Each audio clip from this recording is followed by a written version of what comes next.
ఈరోజే తొలి ఏకాదశి, ఎంతో పవిత్రమైన రోజు. ఈరోజు భవిష్యోత్తర పురాణంలోని ఈ కథను విన్నా చదివిన సమస్త పాపాల నుండి విముక్తి పొందుతారు. జన్మల పాపాలు పోయి కోటి జన్మల పుణ్యం వస్తుంది. సకల ఐశ్వర్యాలు కలుగుతాయి. మీ ఇంట్లో అన్ని శుభాలే కలుగుతాయి. విన్నంతనే సమస్త పాపాలను తొలగించే ఈ కథను ఇప్పుడు మనం విందాము. ఒకసారి పాండవ అగ్రజుడు అయినటువంటి ధర్మరాజు శ్రీకృష్ణుడిని చూసి ఇలా ప్రశ్నించాడు. ఓ జనార్దన, ఆషాఢమాసం శుక్లపక్షంలో వచ్చే ఏకాదశి పేరు ఏమిటి? దాన్ని ఆచరించే పద్ధతి ఏమిటి? దానిని ఆచరించటం వలన కలిగే ఫలితాలు ఏమిటి అని ప్రశ్నించాడు. దానికి శ్రీకృష్ణుడు ధర్మరాజుతో ఇలా అన్నాడు. ఓ ధర్మనందన, ఒకసారి నారదుడు బ్రహ్మను ఇదే ప్రశ్న అడిగాడు. ఆ వివరాలు చెప్తాను విను అంటూ ఇలా చెప్పటం మొదలుపెట్టాడు. శ్రేష్ఠుడగు నారదుడు ఒకసారి తన తండ్రిని సమీపించి, తండ్రి, ఆషాఢమాసం శుక్లపక్షంలో వచ్చే ఏకాదశి పేరు ఏమిటి? విష్ణు ప్రీత్యార్థమై ఏకాదశి వ్రత పాలన చేసే విధానాన్ని నాకు తెలియజేయండి అని ప్రశ్నించాడు. అది వినిన బ్రహ్మ అతనితో, ఏకాదశి వ్రతమంతటి పవిత్రమైన వ్రతం ఈ భౌతిక జగత్తులో వేరే ఒకటి లేనే లేదు. సమస్త పాపాలను నశింపచేయడానికి మనిషి తప్పనిసరిగా ఏకాదశి వ్రతాన్ని పాటించాలి. ఏకాదశి వ్రత పాలన చెయ్యలేని వాడు నరకగామి అవుతాడు. ఆషాఢ శుక్లపక్షంలో వచ్చే ఏకాదశి శయన లేదా పద్మ ఏకాదశి అని పిలువబడుతోంది. రిషికేశుని ప్రీత్యార్థమై మనుజుడు ఈ ఏకాదశిని పాలించాలి అని అన్నాడు. అంతేకాదు, ఈ ఏకాదశి వ్రత మహత్యాన్ని తెలిపే కథ చెప్తాను విను అని బ్రహ్మ నారదుడితో ఇలా చెప్పసాగాడు. ప్రపంచ చక్రవర్తి రాజర్షి అయిన మాంధాత గురించి పురాణాలలో చెప్పబడింది. అతడు సూర్యవంశంలో జన్మించాడు. పరమ శక్తిమంతుడు, సత్యసంధుడు అయిన అతడు ప్రజలను కన్నబిడ్డల్లాగా పాలించేవాడు. అతని రాజ్యంలో కరువు కాటకాలు గాని ఏ విధమైన రోగం గాని ఉండేవి కావు. ప్రజలందరూ కూడా సుఖ సంతోషాలతో జీవిస్తూ సమృద్ధిగా ఉండేవారు. మాంధాత కోశాగారంలో అధర్మయుత సంపాదన ఉండేది కాదు. ఆ ప్రకారంగా రాజు ప్రజలు ఆనందంగా కాలం గడపసాగారు. కొన్ని సంవత్సరాల తర్వాత విధివశాత్తుగా 3 సంవత్సరాలు వానలు కురవలేదు. ఫలితంగా ప్రజలు ఆకలి పీడితులై చింతాపూర్ణులయ్యారు. ఆహార కొరత వలన కలిగిన దుఃఖ ఫలితంగా యజ్ఞ యాగాదులు, వేదాధ్యయనం నిలిచిపోయాయి. అప్పుడు ప్రజలందరూ కూడా రాజు వద్దకు వెళ్ళి అతనితో ఇలా అన్నారు. రాజా, మేము చెప్పేది విను. శాస్త్రాలలో నారం అంటే జలం అని చెప్పబడింది. ఇక భగవానుడు దానిలో వసించువాడు గనుక నారాయణుడు అయ్యాడు. మేఘరూపంలో అతడు సర్వవ్యాప్తి అయి ఉన్నాడు. వర్షం కురియుటకు అతడొక్కడే కారణుడు. వర్షం వలన ధాన్యం ఉత్పత్తి అవుతుంది. ధాన్యంపై ఆధారపడి జీవులు బ్రతుకుతూ ఉన్నారు. ప్రస్తుతం ఆహార కొరత వలన నీ ప్రజలమగు మేము దిక్కుతిలమై ఉన్నాము. కనుక ఓ రాజోత్తమ, ఈ విపత్కర పరిస్థితికి ఏదో ఒక పరిష్కారాన్ని కనుగొని మాకు తిరిగి శాంతిని సమృద్ధిని ప్రసాదించు అని రాజుతో అన్నారు. ప్రజల మాటలను వినిన రాజు వారితో, మీరు చెప్పినది నిజమే. అన్నం పరబ్రహ్మ స్వరూపమని చెప్పబడింది. జీవులందరూ అన్నం పైన ఆధారపడియే జీవిస్తారు.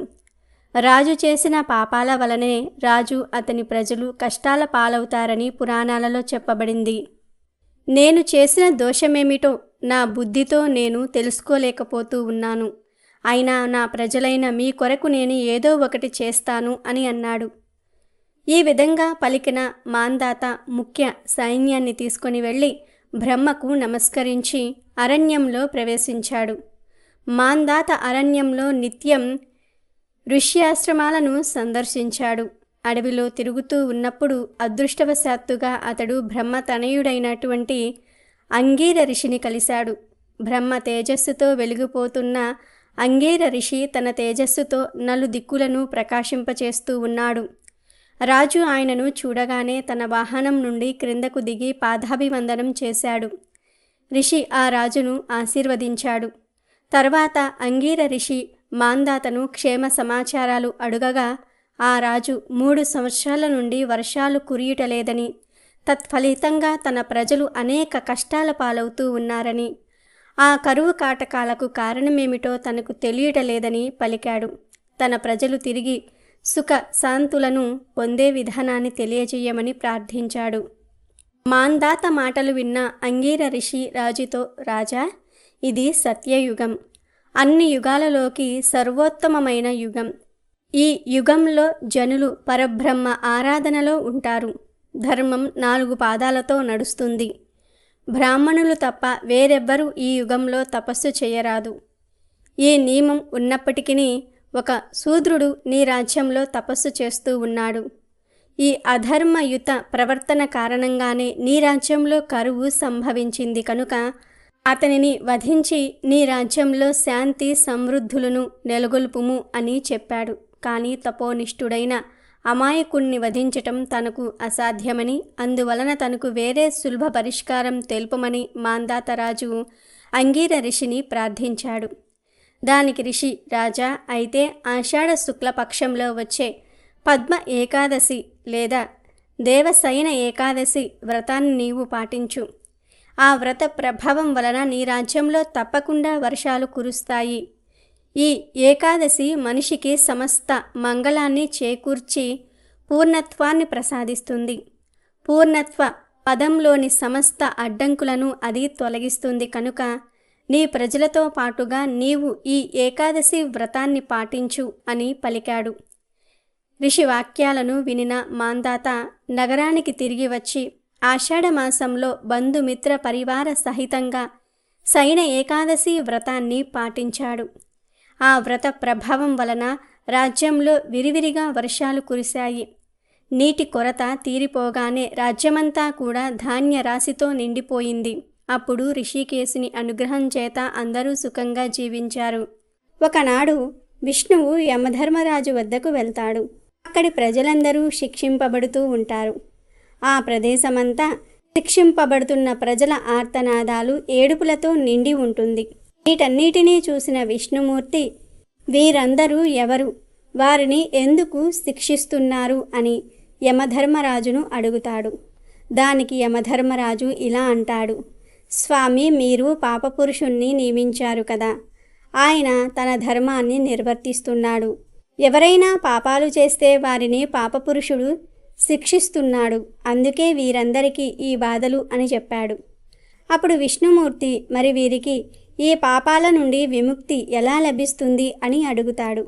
అప్పుడు యమధర్మరాజు, నాకు ఎలా తెలుస్తుంది స్వామి, మీరే ఈ జగత్తును సృష్టించారు, మీరే జగన్నాథుడు, మీరే చెప్పాలి అన్నాడు. ఇంతలో విష్ణుమూర్తిలో ఉన్న కరుణ ఒక స్త్రీగా రూపం దాల్చి వచ్చి ఇలా అంది, ఎవరైతే ఈరోజు నా ప్రభువైన విష్ణుమూర్తిని స్మరిస్తారో, ప్రార్థిస్తారో వారికి పాపాల నుండి విముక్తి లభిస్తుంది. ఇదే నా వాగ్దానం అని పలికింది. ఈ విషయాన్ని విన్న యమలోకంలోని పాపులందరూ కూడా విష్ణుమూర్తిని పూజించి వారి పాపాల నుండి విముక్తి పొందుతారు.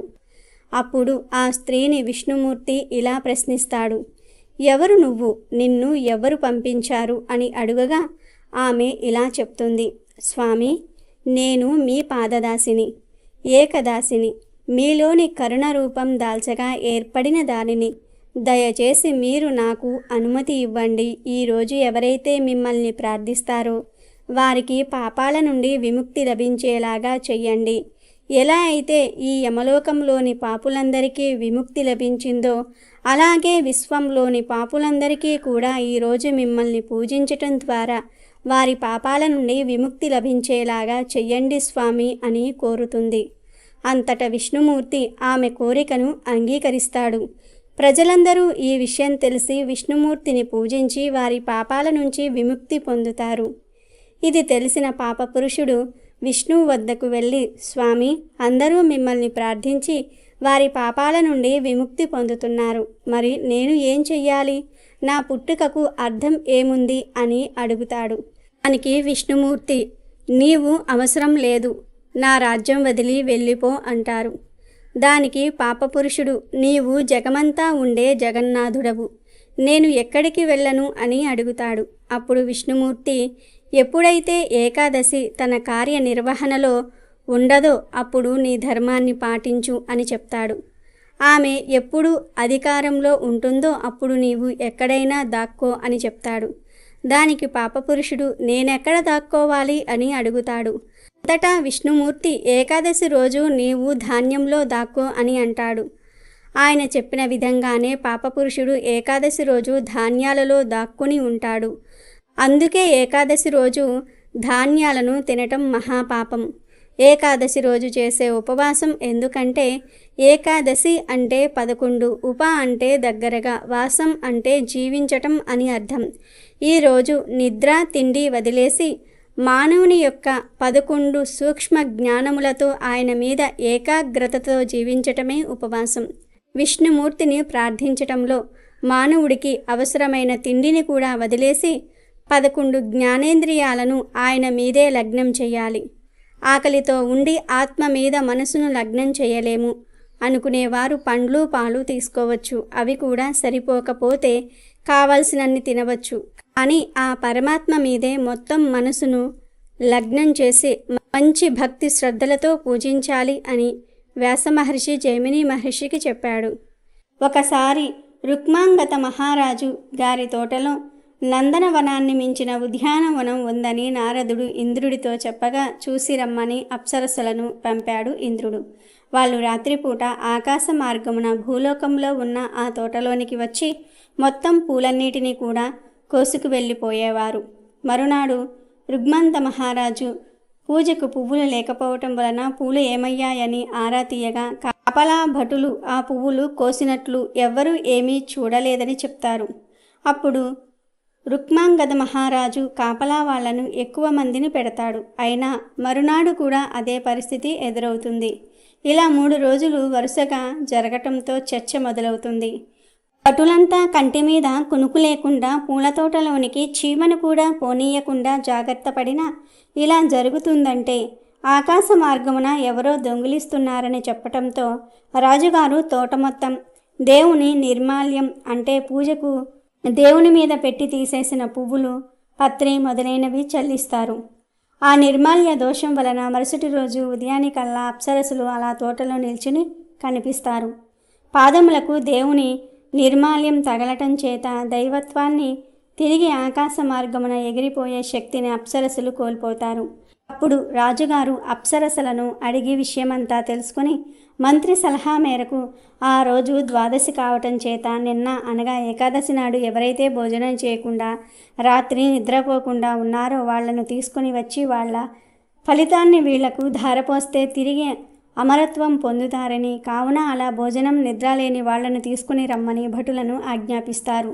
తర్వాత భటులు నగరమంతా కూడా గాలించగా ఒక పూరి గుడిసెలో ఉన్న ముసలవ్వ కనిపిస్తుంది. రాత్రి భోజనం చేశావా అంటే నా కోడలు పెట్టలేదని, భోజనం లేకపోవటం వలన రాత్రి నిద్ర పట్టలేదని చెప్పగా ఆ అవ్వను రాజు వద్దకు తీసుకుని వెళ్తారు భటులు. అప్పుడు ఆ అవ్వ తన ఫలంలోని కొంత భాగాన్ని ఆ ముగ్గురికి ధారపోయగా అప్సరసులు తిరిగి ఇంద్రుని వద్దకు వెళ్తారు. ఇదంతా గమనించిన రాజుగారు తెలియకుండా చేసిన ఉపవాసానికి జాగరణకే ఇంత ఫలితం ఉంటే తెలిసి భక్తి ప్రవర్తులతో ఏకాదశి వ్రతం చేస్తే ఇంకెంత ఫలితం ఉంటుందా అని ఈ ఏకాదశి వ్రతం గురించి ఆరా తీసి దాని గురించి మొత్తం తెలుసుకుని తన రాజ్యంలో అందరూ ఏకాదశి ఆచరించి తీరాల్సిందే అని ఆజ్ఞాపించాడు. అప్పట్నుంచి అందరూ ప్రతి ఏకాదశికి రాత్రిపూట నాటకాలు, కథా కాలక్షేపాలు చేయించేవారు. దానితో అందరూ మోక్షాన్ని పొంది ఎవ్వరూ నరకానికి వెళ్ళటం లేదు. నరకంలో పాపులు ఎవ్వరూ లేరు. అప్పుడు యమధర్మరాజు, పాపులు ఎవ్వరూ లేరు, ఇక నేనేమి చెయ్యను అని తన మొరను శ్రీ మహావిష్ణువుకు విన్నవించుకుంటాడు. ఈ సమస్య నుండి బయటపడటం కోసం శ్రీ మహావిష్ణువు మోహిని అవతారమెత్తి రాజుగారిని మోహించారు. దానితో రాజుగారు పెళ్లి చేసుకుందాము అని అనుకోగా మోహినీదేవి ఆయనతో, నాకు ఒక కోరిక ఉన్నది, నాకు నచ్చినప్పుడు అడుగుతాను, ఆ కోరికను కాదనకుండా తీర్చాలి, ఈ షరతుకు సిద్ధమైతే పెళ్లి చేసుకుంటాను అంటుంది. దానికి రాజు ఒప్పుకొని మోహినిని పెళ్లి చేసుకుంటారు. కొన్ని సంవత్సరాలకు వారిద్దరికీ కూడా ఒక బాబు పుడతాడు. ఆ బాబును రాజుగారు ఎంతో అల్లారు ముద్దుగా పెంచుతారు. ఒక తొలి ఏకాదశి నాడు మోహినీదేవి ఆ బాబును శివుడికి బలి ఇవ్వవలసినదిగా రాజును కోరుతుంది. మోహినికి ఇచ్చిన మాటకు కట్టుబడి రాజుగారు ఖడ్గంతో బాబును చంపబోగా ఆ ఖడ్గమే పూలమాలాయి బాబు మెడలో పడుతుంది. అప్పుడు మెచ్చిన మోహినీదేవి రూపంలో ఉన్న ఆ శ్రీ మహావిష్ణువు జరిగిన వృత్తాంతమంతా కూడా వివరించి ఇక నుంచి ఏకాదశి ఉపవాసం ఉండి జాగరణ చేసి ద్వాదశి నాడు పూజ చేసి ఈ కథను తలుచుకుని కథ అక్షింతలను వేసుకుంటే కోటి జన్మల పుణ్యం వస్తుంది అని చెప్పాడు. ఇది తెలియని వాళ్ళు, తెలిసిన ఏకాదశిని ఆచరించని వాళ్ళు యమలోకానికి వెళ్తారని రుక్మాంగద మహారాజుకు విష్ణుమూర్తి చెప్పాడు. అలా ఏకాదశి వ్రతం చెయ్యని వారు యమలోకానికి వెళ్ళటం ప్రారంభించారు. యమధర్మరాజుకు కూడా కొంత ఉపశమనం కలిగింది. శివకేశవులకు భేదం లేదని తెలిపే ఒక అద్భుతమైన కథను విందాం. చాలా సంవత్సరాల క్రితం కాంచీవరంలో శివయ్య అనే స్వర్ణకారుడు ఉండేవాడు. అతను బంగారు నగలు తయారు చేయటంలో నిపుణుడు. అతను చేసే ఏ నగైనా చాలా అందంగా ఉండేది. ఆడవాళ్ళు ధరించే గొలుసులు, గాజులు, పాపిడి చేరు లాంటి నగలు చాలా బాగా చేసేవాడు. ముఖ్యంగా నడుముకి ధరించే వడ్డానం అతను చేస్తే చాలా బాగా అమిరేది.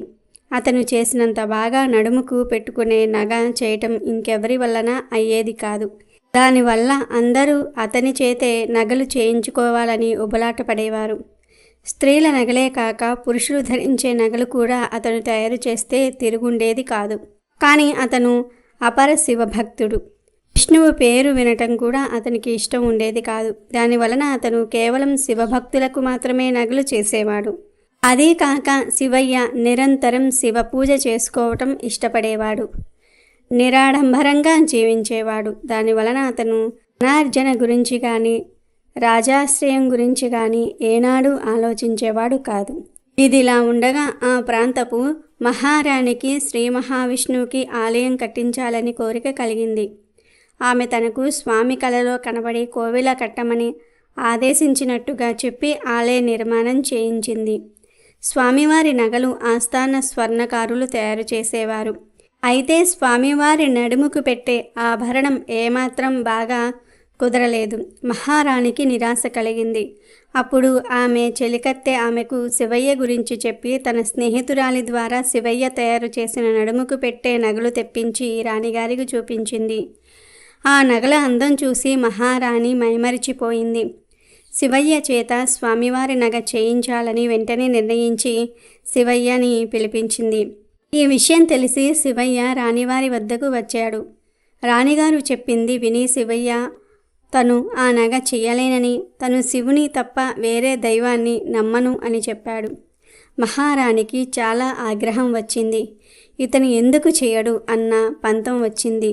అక్కడ శివయ్య గురించి తెలిసిన వారు జోక్యం చేసుకొని శివయ్యతో ఇలా చెప్పేవారు. శివయ్య, ఇది మహారాజుతో వ్యవహారం. ఈ ఒక్కసారికి ఈ నగ చేసేయి, లేకుంటే అనవసరంగా శిక్షకు గురి కావాల్సి ఉంటుంది.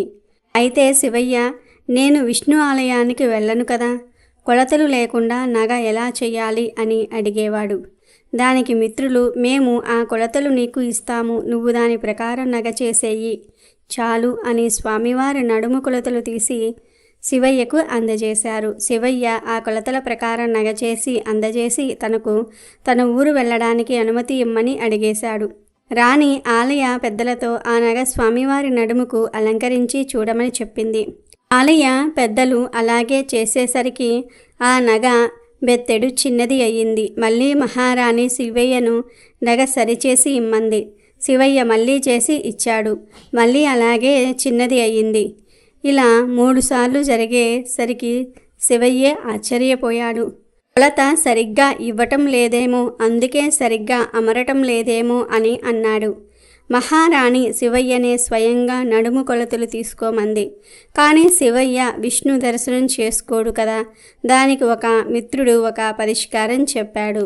నువ్వు కళ్ళకు గంతలు కట్టుకొని రా, మేము నీకు సాయం చేస్తాం అన్నారు. శివయ్యకు ఇష్టం లేకపోయినా ఎలాగో కొలత తీసి నగ చేసేస్తే తన ఊరు పోవచ్చును కదా అని కళ్ళకు గంతలు కట్టుకొని గుడికి బయలుదేరాడు. మహారాణి కూడా వారితో గుడికి వచ్చింది. గుడిలో శివయ్య స్వామివారి నడుము చుట్టూ కొలత తీసేందుకు చెయ్యి పెట్టేసరికి అతని చేతికి శివలింగం తగిలినట్టయింది. శివయ్య ఉలిక్కిపడి, ఇదేమిటి, ఇది శివాలయమా అనుకుంటూ కళ్ళగంతలు తీసివేశాడు. ఎదురుగా విష్ణు విగ్రహం. చటుక్కున కళ్ళు మూసుకొని మళ్ళీ కొలతలకని నడుమును తాకేసరికి ఈసారి చేతికి నీలవంక నాగుపాము తగిలాయి. మళ్ళీ ఆశ్చర్యంతో కళ్ళు తెరిచి చూసేసరికి శ్రీ మహావిష్ణువే. కళ్ళు తెరిస్తే మహావిష్ణువు, కళ్ళు మూస్తే శివుడు లా గోచరిస్తూ ఉండేసరికి శివయ్యకు కనువిప్పు అయ్యింది. వెంటనే చెంపులు వేసుకుంటూ, స్వామి, ఈ మూర్ఖుడికి కనువిప్పు కలిగించావా? శివకేశవులు ఒక్కరే అన్న గొప్ప నిజం తెలిసిన అహంకారం చేత విష్ణువు కన్నా శివుడే మిన్నా అని నిన్ను నిర్లక్ష్యం చేసిన ఈ దీనుడికి అస్సలు నిజం బోధపడేటట్లు రుజువు చేశావు. ఇకపై నా జీవితం శివకేశవ సేవకే వినియోగిస్తాను అని పాదాభిషేకం చేస్తున్న శివయ్యను అందరూ ఆశ్చర్యంగా చూస్తూ ఉన్నారు. ముందుగా మహారాణి తేరుకుని, శివయ్య, నువ్వు గొప్ప భక్తుడవు కాబట్టే స్వామి నీ ద్వారా శివకేశవులు ఒక్కటే అనే గొప్ప సత్యం ప్రజలందరికీ తెలియజెప్పారు. ఇకపై ఎవ్వరూ శివకేశవుల విషయంలో వాదులాడుకోకూడదు అని శాసనం చేయిస్తున్నాను అని ప్రకటించింది. ప్రజలందరూ హర్షం ప్రకటించేశారు. ఆశ్చర్యంగా స్వామివారి నగ ఎలాంటి మార్పు చేయకుండానే శివయ్య చేత్తో అలంకరించేసరికి అతికినట్టు సరిపోయింది. భూదేవి యొక్క పురాతన కథను విందాం. ఈ భూదేవి కథను చాలా తక్కువ మంది విని ఉంటారు. మీరు మరణించేలోపు ఈ కథను వినకపోతే మీకు మరణించిన తర్వాత భూమి ఉండదు. మీ తలరాతలో కూడా భూమి కొనుక్కునే యోగం ఉండదు. కనుక ప్రతి ఒక్కరూ కూడా ఈ భూదేవి కథను వినాలి. ఈ భూదేవి కథను ఎవరైతే వింటారో వారికి మరణం తర్వాత స్వర్గం లభిస్తుంది. దుష్ట ఆలోచనలు రావు. ఏది మంచి ఏది చెడు అనే విషయం తెలుస్తుంది. బ్రతికి ఉన్నంతకాలం భూదేవి అనుగ్రహంతో భూములు కొంటూనే ఉంటారు. సకల ఐశ్వర్యాలు సిద్ధిస్తాయి. మరి ప్రతి ఒక్కరూ కూడా తప్పక వినవలసిన ఆ భూదేవి కథను ఇక తెలుసుకుందాం. మనల్ని భరించేది భూమి. మనకు తల్లి వంటిది భూమి. అందుకే భూమాత అంటాము. మనల్ని మోసే ఆ తల్లి రుణాన్ని మనం ఎప్పటికీ తీర్చుకోలేము. కనుక అప్పుడప్పుడు అయినా సరే, అమ్మ భూమాత, నా పాదాలతో ఎప్పుడైనా సరే నిన్ను బాధపెట్టి ఉంటే నన్ను క్షమించు అని నమస్కారం చేసుకుంటూ ఉండటం మన ధర్మం. అసలు మనల్ని మోసే భూమిని ఎలా పూజించాలంటే అది చాలా తేలికైన విషయం. ఉదయం మనం నిద్రలేవగానే ఉత్తరముఖాన నిలబడి మన 2 అరచేతులను భూమికి తాకించాలి. ఆ తర్వాత ఆ 2 చేతులను తీసుకుని కళ్ళకు అద్దుకోవాలి. ఆ తర్వాత ఇంటి ఈశాన్యంలో ఒక చెంబుడు నీళ్లు పొయ్యాలి. ఈ విధంగా మీ దైనందిన కార్యక్రమాలు మొదలు పెట్టాలి. ఇలా చేస్తే ఆ రోజంతా మీకు విజయాలే కలుగుతాయి. భూదేవి మీ వెన్నంటే ఉండి మిమ్మల్ని కాపాడుతుంది. భూదేవి మనకు తల్లి వంటిది. చాలా మహిమ కలిగిన అమ్మ ఆ భూదేవి. చాలా కాలం క్రితం ఒక మహిళ ఒక ఊళ్ళో నివసిస్తూ ఉండేది. ఆమె పేరు లక్ష్మి. ఆమెకు భర్త లేడు, మరణించాడు. ఆమెకు ఒక కుమారుడు, ఒక కుమార్తె ఉండేవారు. వారి కుటుంబం చాలా పేద కుటుంబం. లక్ష్మి చిన్న చిన్న పనులు చేస్తూ పిల్లలు కడుపు నింపుతూ ఉండేది. అలా కొన్ని సంవత్సరాలు గడిచాయి. పిల్లలు పెద్దవారయ్యారు. ఆమె కుమార్తెకు వివాహం చేసే వయసు వచ్చింది. లక్ష్మి ముసల్ది అయిపోయింది. లక్ష్మి యొక్క కూతురి పేరు లలిత, కుమారుడి పేరు రామవర్మ. లలితకు ప్రకృతి అన్న, భూదేవన్న ఎంతో ఇష్టం. ప్రతిరోజు భూమికి నమస్కారం చేసేది. ఒకసారి లక్ష్మి తన కొడుకైన రామశర్మను పిలిచి, నీ చెల్లెలకు వివాహం చేసే వయసు వచ్చింది కాబట్టి నీలాంటి మంచి లక్షణాలు ఉన్న వరుణ్ణి చూసి లలితకు వివాహం చేయమని చెప్పింది. ఆ విషయం చెప్పిన కొన్ని రోజుల తరువాతే ఆమె మరణించింది. ఇక రామశర్మ చెల్లెలు కోసం వరుణ్ణి వెతుకుతూ ఉన్నాడు. ప్రతి ఊరు తిరిగాడు. కానీ తన చెల్లెలకు సరైన వరుడు ఎవ్వరూ రామశర్మకు కనబడలేదు. తన వంటి మంచి లక్షణాలు ఉన్న వ్యక్తిని ఇచ్చి అమ్మ చెల్లెలికి వివాహం చేయమంది. కానీ అటువంటి వరుడు ఎక్కడా కనిపించలేదు. దాంతో రామశర్మ వరుడి కోసం వెతికి వెతికి నీరసించిపోయాడు. అలా నీరసించిన రామశర్మ బుద్ధి దుష్టబుద్ధిగా మారింది. ఒకరోజు రామశర్మకు దుష్టమైన ఆలోచన కలిగింది. నాలాంటి వాడు ఈ ప్రపంచంలో ఎక్కడా లేడు, కాబట్టి నేనే నా చెల్లెల్ని వివాహం చేసుకుంటాను అని అనుకున్నాడు. అలా అనుకున్న తర్వాత వివాహానికి సంబంధించిన అన్ని వస్తువులు కొని ఇంటికి బయలుదేరాడు. అలా వెళ్తున్నప్పుడు ఊళ్ళో వారు, రామశర్మ, మీ చెల్లెలకు పెళ్ళి కుదిరిందా? పెళ్ళి సామాన్లు తీసుకువెళ్తూ ఉన్నావు, వరుడు ఎవరు అని అడిగారు. అప్పుడు రామశర్మ, నేనే వరుణ్ణి. మా అమ్మ నాలాంటి వాడికి ఇచ్చి మా చెల్లెల్ని వివాహం జరిపించమంది. కానీ నాలాంటి లక్షణాలు ఉన్నవాడు ఎక్కడా లేడు, అందుకే నేనే నా చెల్లెల్ని వివాహం చేసుకుంటున్నాను అని చెప్పాడు. ఆ మాటలు విన్న ఊళ్ళో వాళ్ళందరూ కూడా ఆశ్చర్యపోతారు. తర్వాత రామశర్మ పెళ్లి సామాన్లు తీసుకుని ఇంటికి వచ్చేస్తాడు. అన్నయ్య రాగానే లలిత, అన్నయ్య, పెళ్లి సామాన్లు ఎందుకు తెచ్చావు అని అడుగుతుంది. దానికి రామశర్మ, ఈ సామాన్లన్నీ నీ వివాహం కోసం తీసుకువచ్చాను అని చెప్తాడు. తర్వాత ఊర్లో వారు వచ్చి లలితతో, మీ అన్న నిన్నే వివాహం చేసుకోవాలి అనుకుంటున్నాడు అని చెప్పేస్తారు. మొదట లలిత నమ్మదు. కానీ తర్వాత అన్న దగ్గరకు వెళ్ళి, అన్నయ్య, నా వివాహం ఎవరితో చేయాలనుకుంటున్నావు అని అడుగుతుంది. కానీ రామశర్మ ఎటువంటి సమాధానం చెప్పడు. ఇక లలితకు అప్పుడు అర్థమవుతుంది, ఊళ్ళో వాళ్ళు చెప్పిందంతా నిజమేనని తెలుస్తుంది. ఎంతో బాధపడుతుంది. తన అన్నను అసహించుకుంటుంది.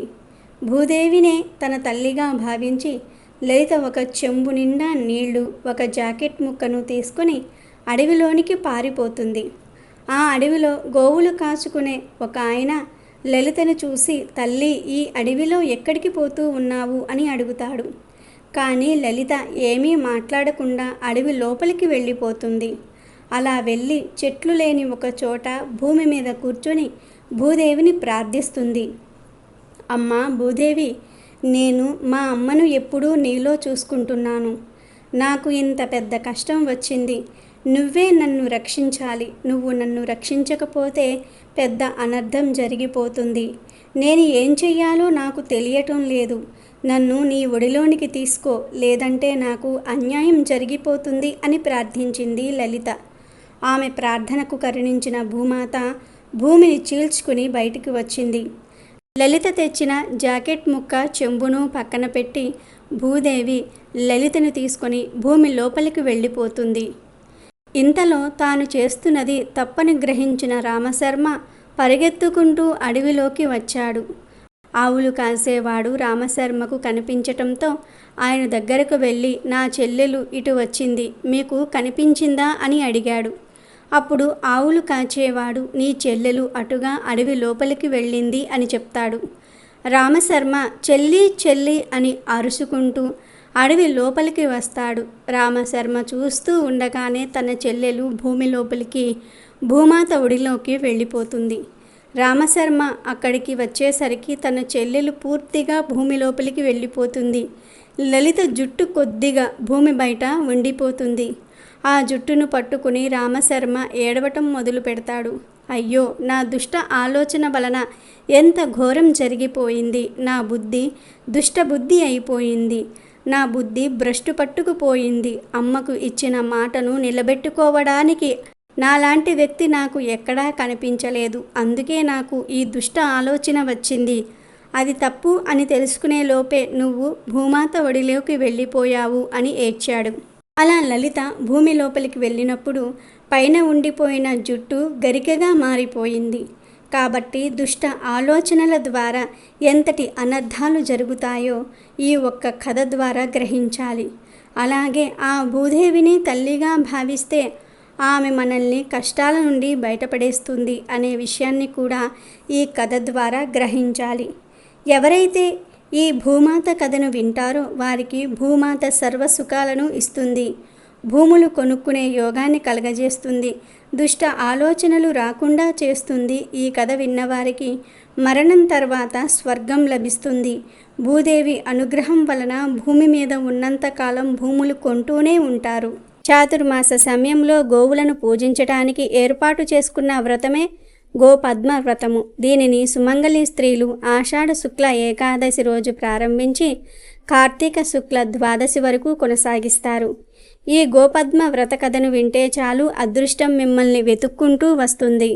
ఒకసారి కైలాసంలో శివుని చేతి మెత్తదనాన్ని చూసిన పార్వతి, మీ చెయ్యి ఇలా మెత్తగా మృదువుగా ఉండడానికి కారణం ఏమిటి అని శివుణ్ణి అడిగింది.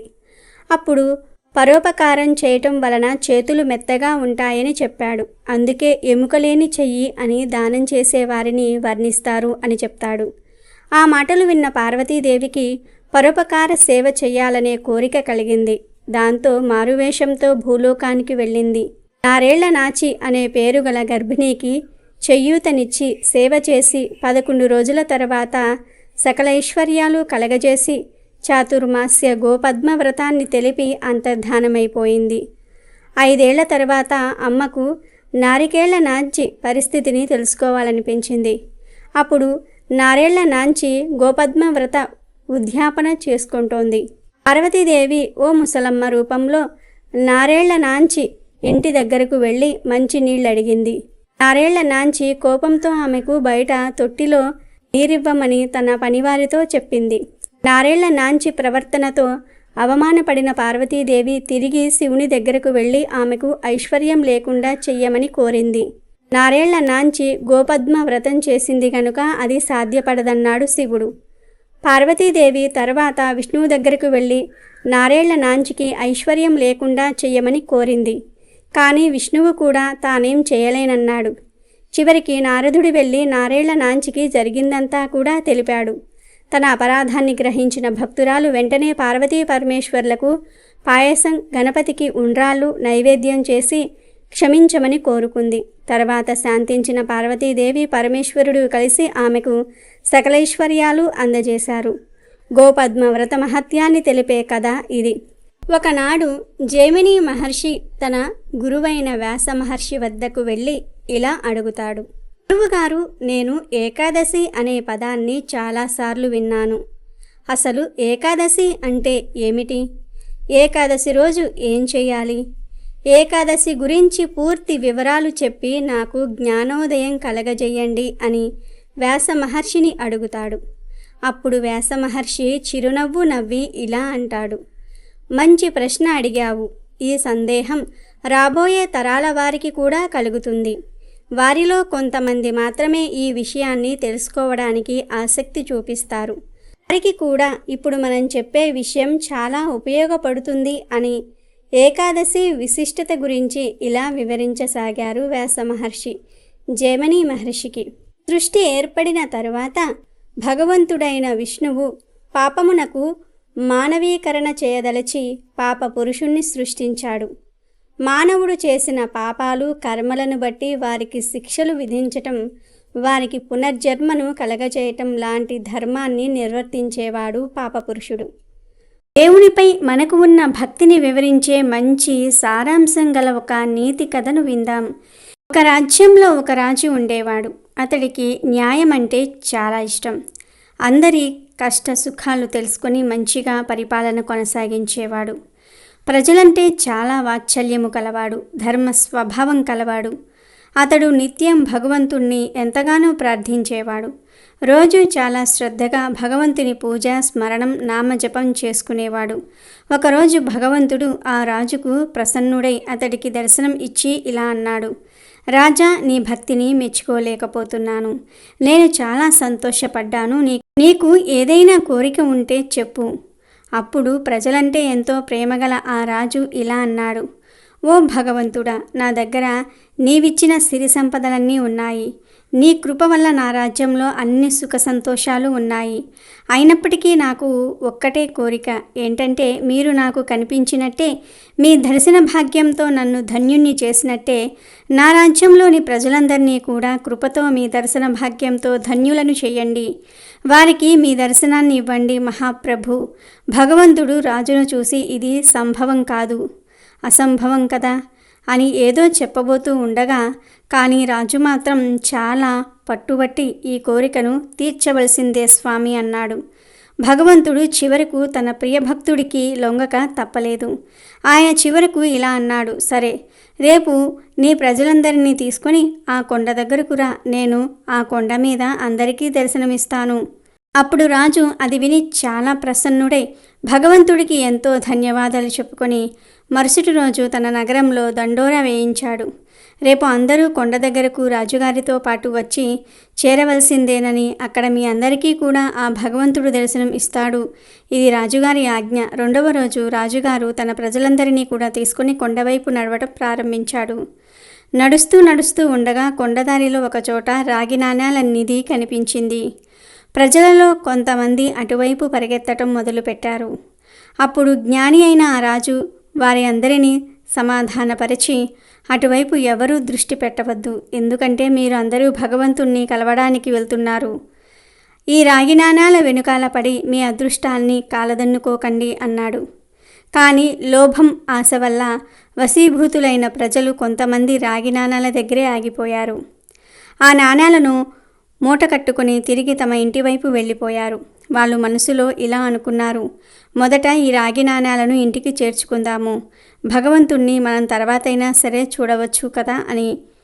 రాజు మాత్రం ముందుకు సాగాడు. కొంత దూరం పోయాక అందరికీ ఒకచోట వెండి నాణాల కొండ నిధి కనిపించింది. మిగిలిన ప్రజలలో కొందరు అటువైపు పరిగెత్తారు. వెండి నాణాలను మూటకట్టుకుని ఇంటివైపు వెళ్ళిపోయారు. వాళ్లకు ఈ అవకాశం మళ్ళీ మళ్ళీ దొరకదు అని అనిపించింది. వెండి నాణేలు మళ్ళీ దొరుకుతాయో లేదో తెలియదు, భగవంతుడు అయితే మళ్ళీ అయినా సరే దొరుకుతాడు కదా అనిపించింది. ఈ విధంగా కొంత దూరం వెళ్ళిన తర్వాత అందరికీ విచిత్రంగా బంగారపు నాణేల నిధి కనిపించింది.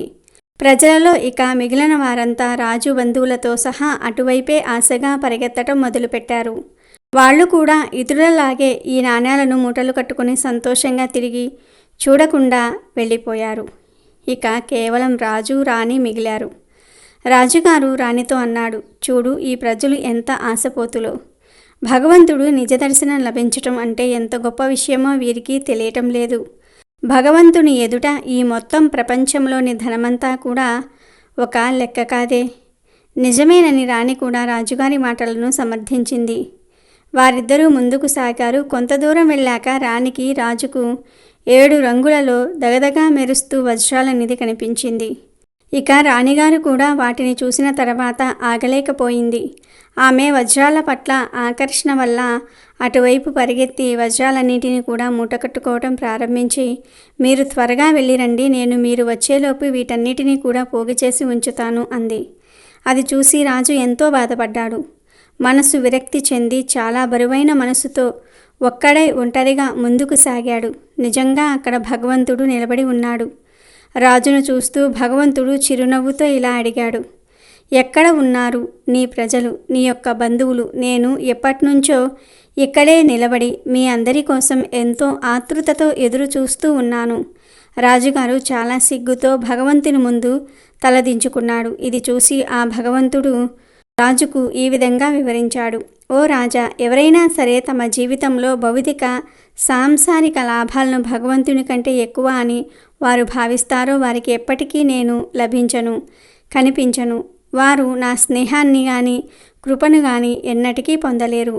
ఈ కథ యొక్క సారాంశం ఏమిటి అంటే, ఎవరైనా సరే తమ మనస్సు, బుద్ధి, అంతరాత్మతో భగవంతుణ్ణి శరణు వెడుతారో, ఎవరు తమ లౌకిక మోహాలన్నిటినీ విడిచి ఇష్టంతో భక్తితో భగవంతుని కొలుస్తారో వారు అన్ని కర్మల నుండి విముక్తులై మోక్షాన్ని పొందుతారు. కాబట్టి ఈరోజు ఈ కథను విని ఎవరికైనా చెప్పినా లేదా చదివినా జన్మల పాపాలు పోయి కోటి జన్మల పుణ్యం కలుగుతుంది, సకల ఐశ్వర్యాలు సిద్ధిస్తాయి, దుఃఖం అనేది దరిచేరదు, ఇంట్లో అన్ని శుభాలే జరుగుతాయి.